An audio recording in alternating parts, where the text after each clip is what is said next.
Good day everyone, my name is Trish Arpangan from BSN1 M2-A. In this video, I'll be demonstrating to you on how to make a bed making with occupied or with the patient in the bed. So, before we start with the procedure, I want to remind you that assume that I am using a bed frame since I didn't have any bed frame, so I just used my study table instead. Okay, and then now let's move on to the procedure.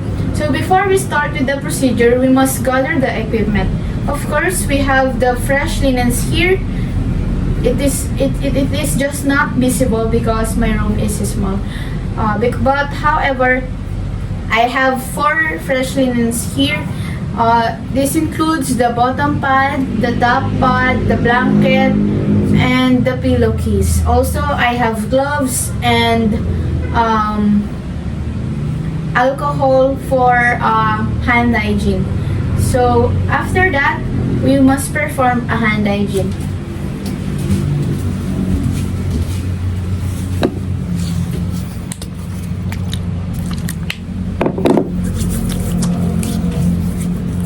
And then, after performing a hand hygiene, we must adjust the bed into above the elbow of the caregiver or the nurse.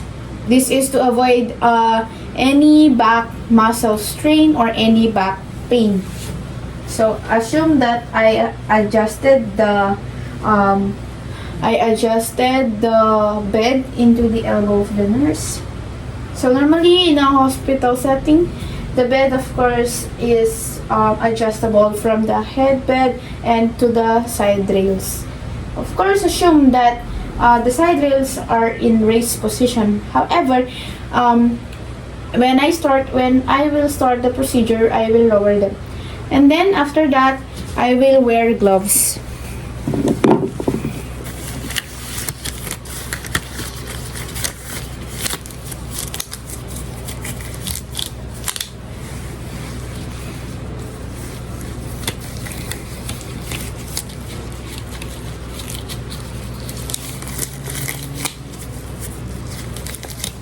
After wearing gloves, you must introduce yourself to the patient or the client, identify the client, and explain the procedure so that you can alleviate the anxiety and provide comfortness to the client. Okay? So, good morning, ma'am. I am Tish Arpangan from a student nurse from Our Lady of Fatima University. May I please know your full name and date of birth? Rudy Arpangan, September 30, 2007.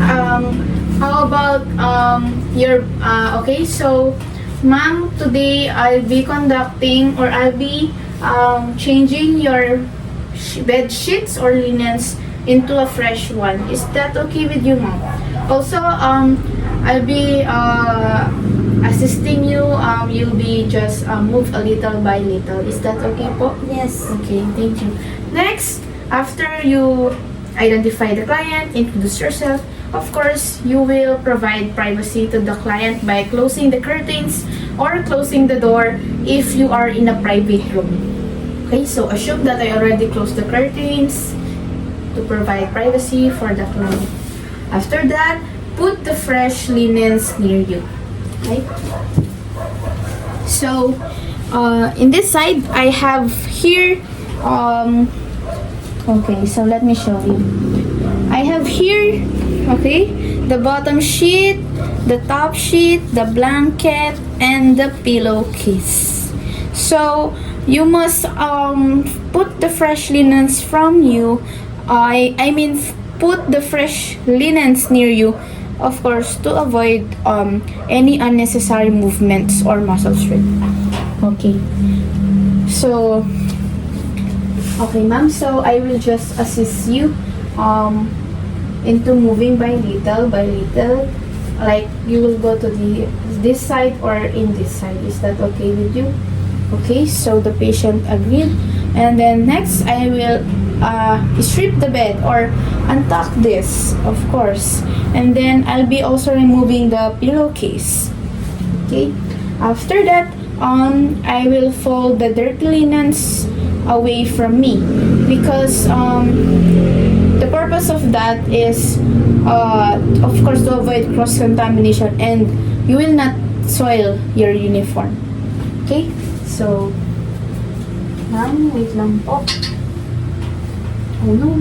I assist you, ma'am. Okay. I'm just removing the pillowcase. So, assume that I already removed the pillowcase. Okay. Okay, I'll be just putting the pillow here. Of course, in the normal hospital setting, there should be a storage box or any storage drawer that where you put the dirty linens. Okay, and then I will strip this.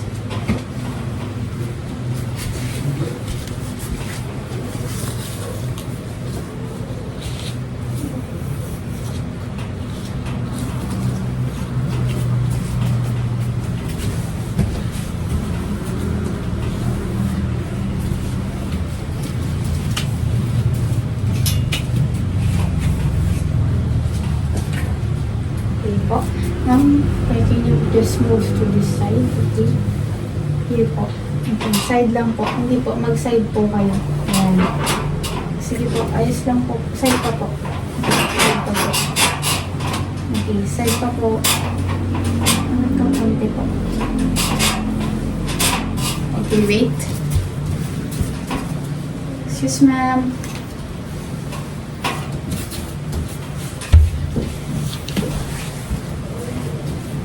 Side lang po. Yeah. Here po.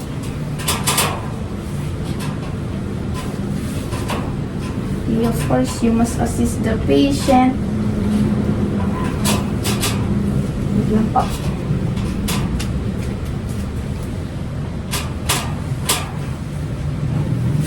Okay, pull it gently, of course, so that the patient will be in safe. And then, okay po, return na po. Na-control the low position. Thank you. Wait lang po.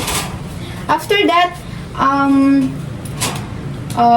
put it on the hamper, okay? So, assist, assure that I already put it on the hamper or kung saan nilalagay yung maruming bed sheets or linens sa isang hospital room. Okay? So, of course, when you are removing the bed sheets or the linens, you must pay attention when removing them because there are circumstances or situations that there are important things that the patient may left in the bed. For example, like their wallet. Okay, so of course you will return it to them after that. Okay, so after that, I want to inform you that this is my near side, this is the center side, the top side, the far side here, on the other side of the bed, and the bottom side here. Okay? After that, you will remove the gloves. Okay, change gloves because to avoid infection or microorganisms going back to the fresh linens or clean linens. And then wear again a new gloves, fresh clean gloves.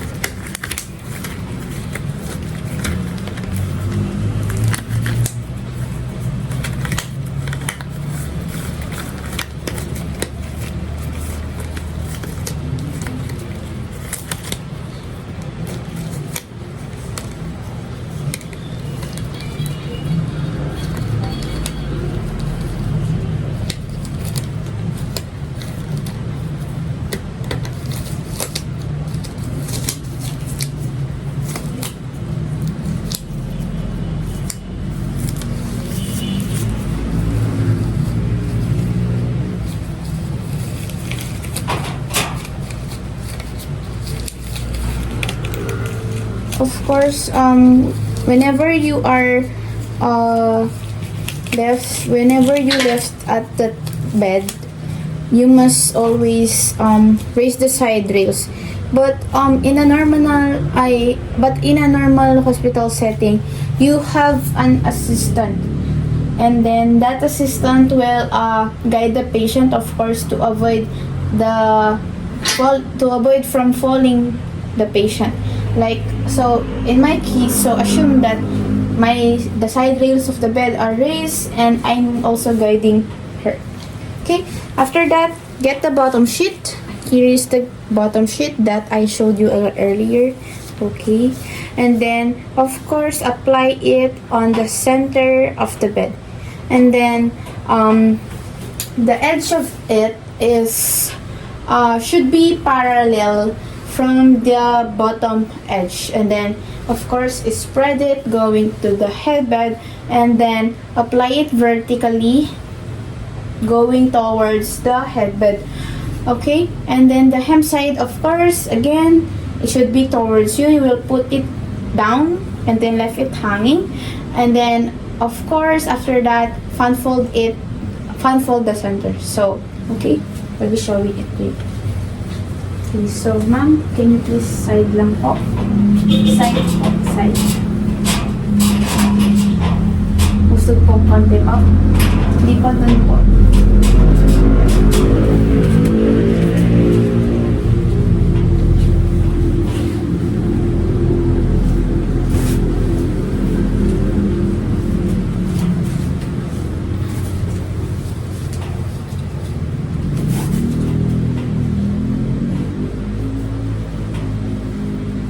Then pull the hem side towards you, of course, here. Okay, gently pull it.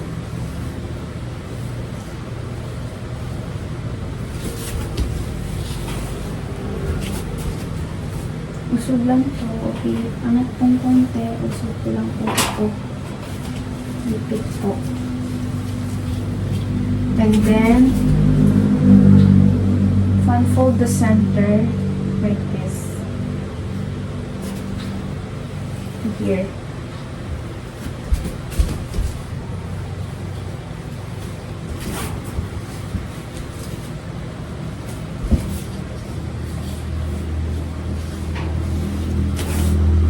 Usog lang kung konti, madam. Okay po. After that, tuck this head part of the bed, because we'll be doing mitering the corner, wherein we'll form a triangle in this side and then tuck it on the bottom of the bed.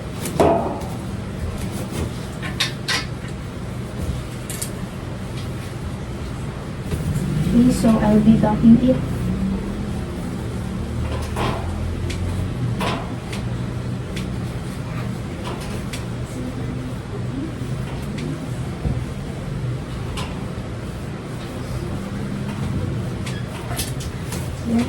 After that, move this, okay, the hem side that we left earlier, and then form a triangle like this. Okay, as you can see, I formed a triangle, and then okay, angat natin.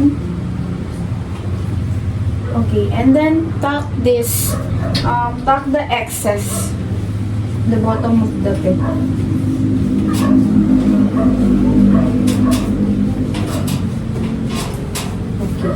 So, ayan.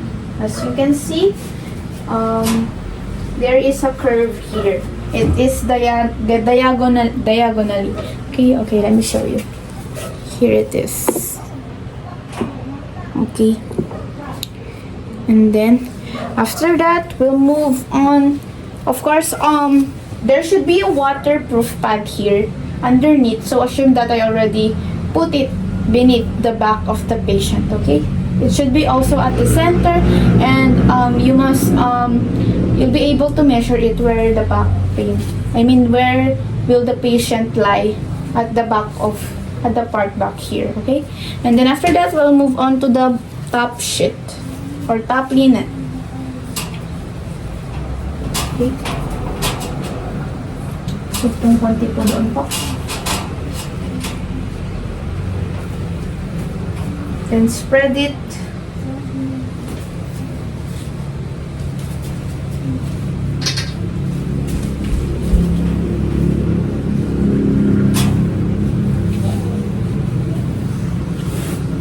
goes.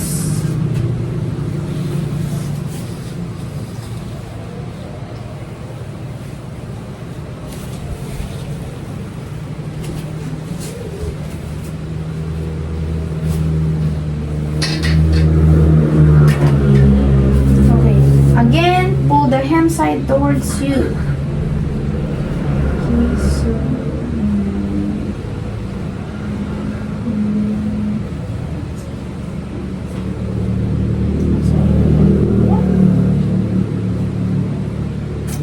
okay, should be like this.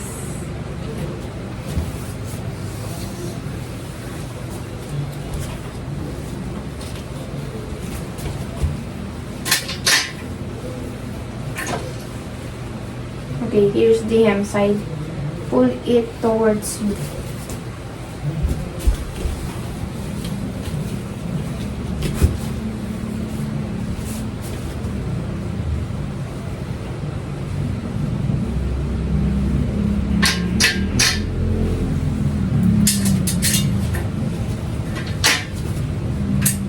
Force fix it. Okay.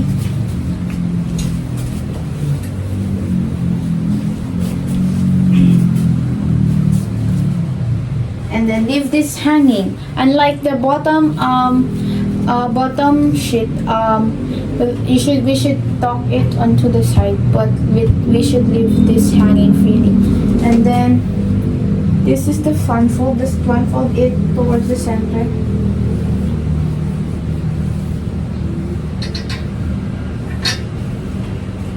Excuse me. Before, excuse me.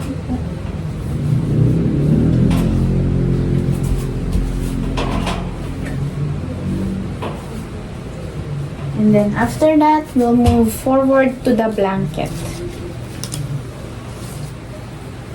Okay, same procedure. Spread it towards the headbed and the bottom edge.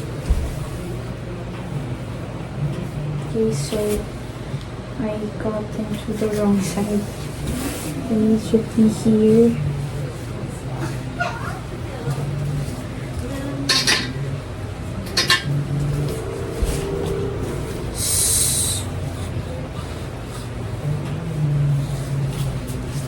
And then hang this. Okay, pull the hem side towards you.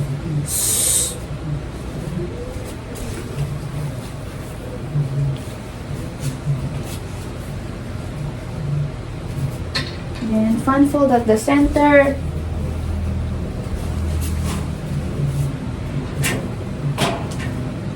Okay, front fold. Of course, like the leave it also hanging like the top sheet. And then after that, we'll complete the other side.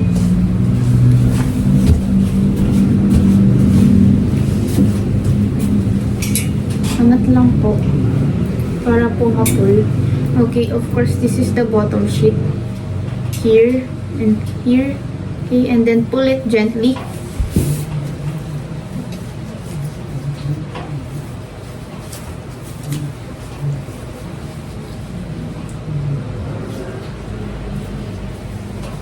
Excuse po. Paangat po. Ayan. Angat lang pong konti po, please.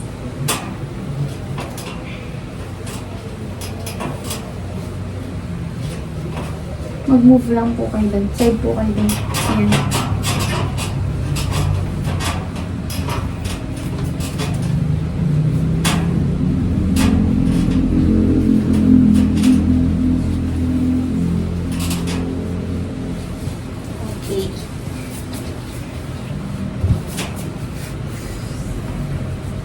Okay, and then tuck it to the headbed. And then of course, we'll miter the corner. We'll make a triangle. Okay, here. And then miter the corner and then diagonally. Okay, next, the top sheet. Pulling it. Okay, angat po. Paa po. Okay, excuse. Not lang po, ma'am.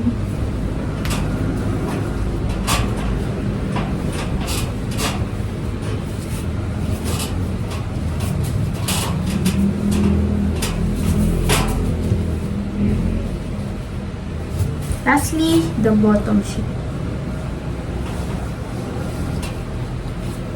I mean the blanket.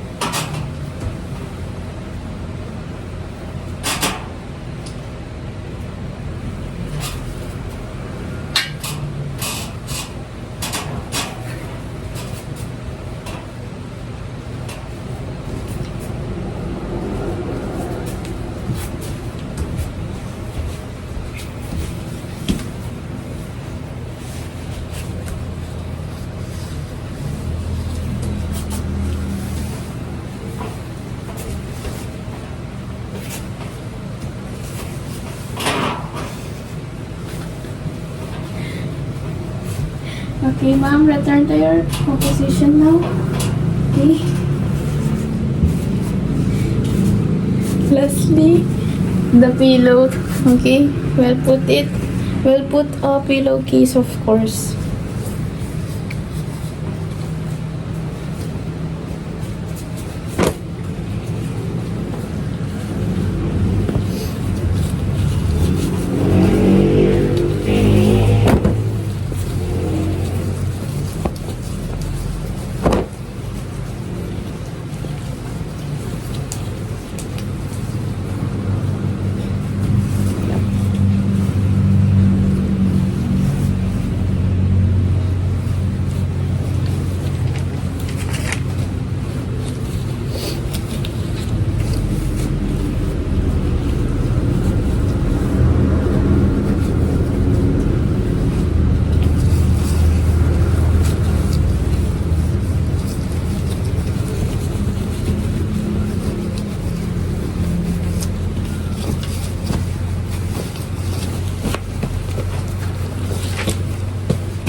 Okay po, apply ko lang po itong pillow na po.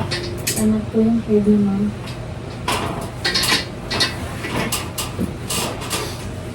Okay, so the procedure is done. So of course, after the procedure, you must always ensure the safety of the patient. So I'll be raising the side rails. Okay, assume that I already raised them, and then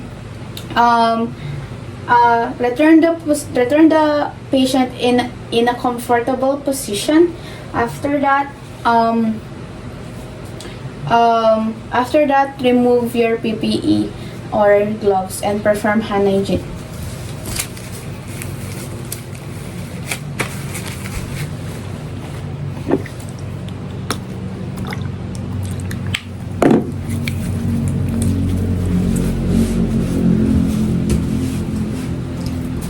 So that is the end of the return demonstration. Thank you.